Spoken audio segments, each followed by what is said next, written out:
So I'm Richard Edelman, and I'm very pleased to be here this afternoon to talk to you about trust. So Edelman's been working on trust for 24 years, and there are 4 important trends to have about trust. That's me. I'm married to her. That's the best news of all. All right. So trend number 1 is there is an important difference in attitude of the top 25% of population and the bottom 25. The bottom 25 has low trust in institutions, and the top 25 has high trust. And it's gone like this since 2008, since the Great Recession. The second thing that you have to know is that business has become the most trusted institution, well ahead of government, also ahead of NGOs. For 19 years, it was NGOs. For 1 year during COVID, it was government. And now it's business. So when I tell you, you'll see. The third big trend is that trust is local. Historically, trust is conveyed from top down. You believed your leaders. Then we stopped believing our leaders. So who did we trust? Well, we trust people who are peers on social or things like that. And about 3 or 4 years ago, trust went local. It went in my company and my CEO. Again, I'll show you some data in a minute, but that's a context. The fourth thing to understand is the devaluation of expertise and the loss of belief in authority and dispersion of authority, so that, for instance, you're not quite sure whether you should take a vaccine because maybe it was quickly done or things like this. So there's disinformation and people don't feel like they have quality facts. So when that happens, they freeze and they feel as if they don't know what to do. So I'm here today to try to give you a specific picture of Hispanics trust. And we've been looking at this now since 2017, and so, next slide. Okay, that's me, so I don't need that slide. Okay, so that's the first slide. Go to the next slide. So this is a summary of multiple reports, but the most recent one is, one more slide, actually from 1 week ago. So I have the hottest information. So next slide, please. Okay, so this is the first and very important slide. Latino trust has gone down substantially in the last year in institutions. It is -7. So what you see is over the period 2017 to 2024, more or less the high point for Latino trust is 54%, give or take. You are now at 47. So it oscillates a lot. It's very volatile, is the first thing to say. The second is we've had substantial drops. The biggest drop was between 2017 and 2018. We had a further drop 21 to 22. We've had a further drop now in this year between 23 and 24. Okay, next slide, please. So what is causing that drop? Well, it is significant drop in trust in government, -10 this year. Also, big drop in media, -9, and drop in business, -6. So, in fact, across the board, but most acutely for government and for media, it is down double digit.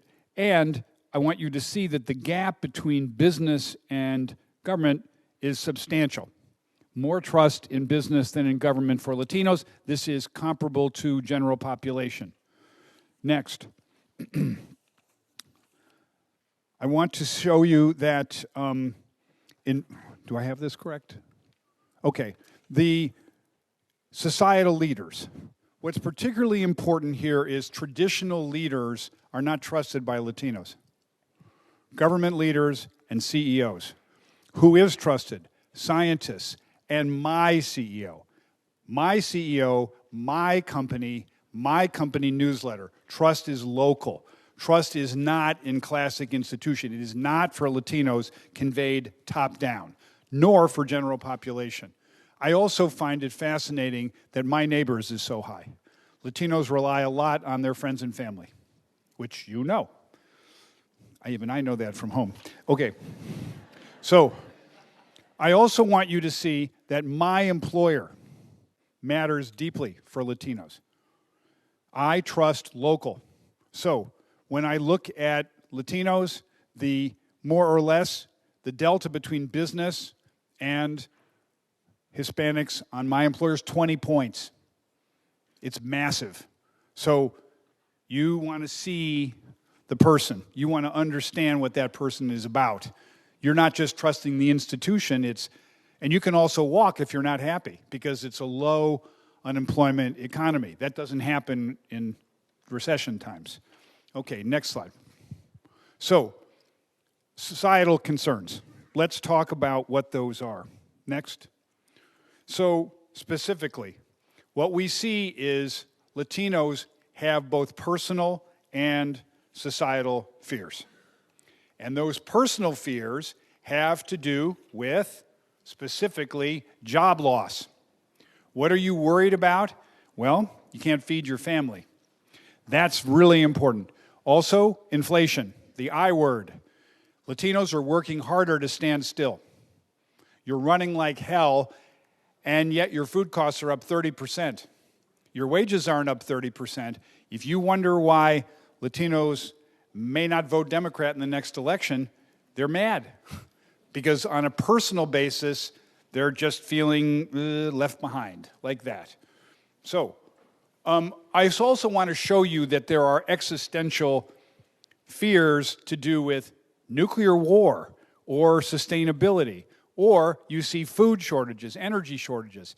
Latinos have a lot to worry about. So does everybody else, but it's in your community. Next slide. This slide really matters because it shows you the depth of concern about job loss. Latinos remember what happened in the pandemic. Who was the first person fired in the pandemic? It was a Latino, because they're service workers. When the restaurants closed and those sorts of things, Latinos suffered the most. And that was why trust plummeted in the pandemic. But also, Latinos are worried somewhat about cheap foreign competition, outsourcing, things like this. But again, the job loss thing is what's in their heads. Next, please. Climate. I just threw this up because I came back from COP28 and I thought you should know, but Latinos don't care so much about this. It matters, but just pay me. I want the money. It's nice, it's good, etc. Next. So, however, Latinos think, more or less business is just trying to make money, so, like that. Okay, next. It's not as important a slide. Now, this is a really important slide. Latinos are tired of taking racism at work. Historically, Latinos put their heads down, soldiered on. That time is over, folks.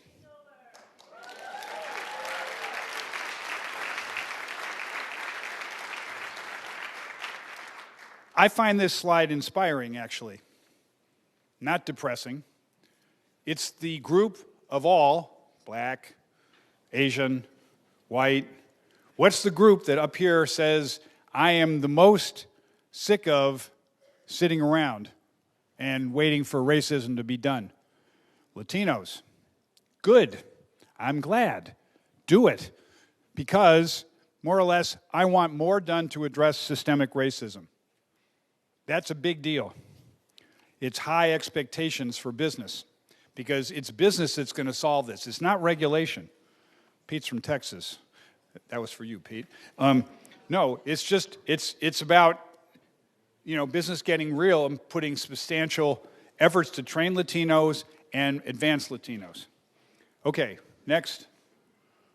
I also want you to see that there's a real sense that the reason that there's this racism is lack of information within the organization, lack of access to get involved, and specifically what you see is the issue of, on the bottom, burnout. I'm sick of fighting this.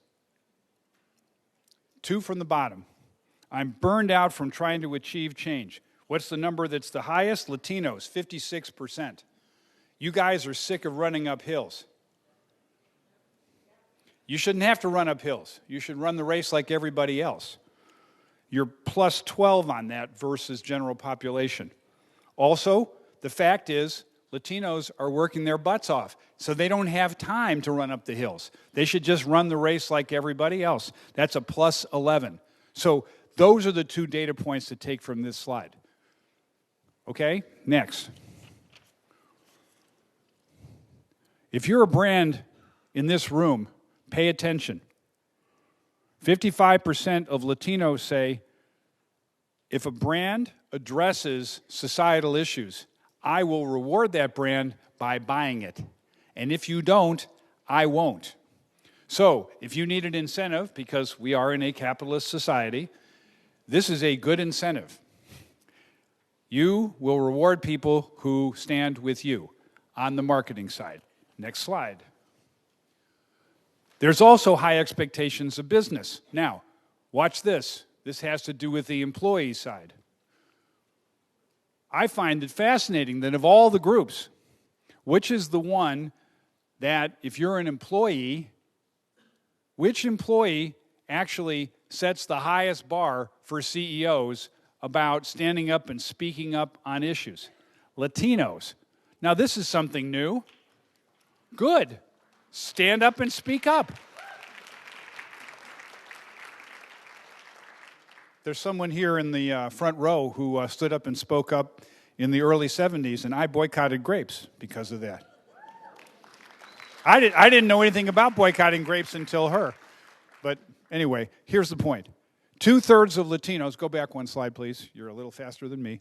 2/3 of Latinos say, when I consider a job, I ask myself, is that CEO standing up and speaking up for me on issues that I care about? Otherwise, my values don't equate with that company, and I'm not going to work there. That's a big deal. So both on the marketing side and on the HR side, if any of you are HR types and you want to recruit smart Latinos, stand up and speak up and do not wimp out. Okay, next. Okay, also, I want you to understand that on the most important matter for Latinos, where is the biggest plus? It's on retraining, upskilling. Make me competitive for the future. I do not want to lose my job because I am not qualified. So, specifically, +7 for retraining. On everything else, more or less comparable. I want to pay fair wages, all this other stuff. Retrain me. Make me fit for the future. Do it in advance. Don't wait till AI comes to get me. Train me now. Next. I also think it's fascinating that the #1 issue for Latinos, societal, is access to affordable health care. I see a doctor in the front row. This is important. We want to pay him well. But it's urgent that employers demonstrate a commitment to societal issues, because you want the best employees, you want people to buy your brands. 1 minute, I get the point. I'm hurrying up. Okay, quickly, go next. Latinos don't just care about career advancement and personal empowerment. They also want societal impact. I will work for a company if it actually is going to do something good. Next. Also, I want an infrastructure for me as an employee to have influence. Across the board, 80s. Help me help the world and help the company. Give me voice. Next and last, because I got to meet my deadline here.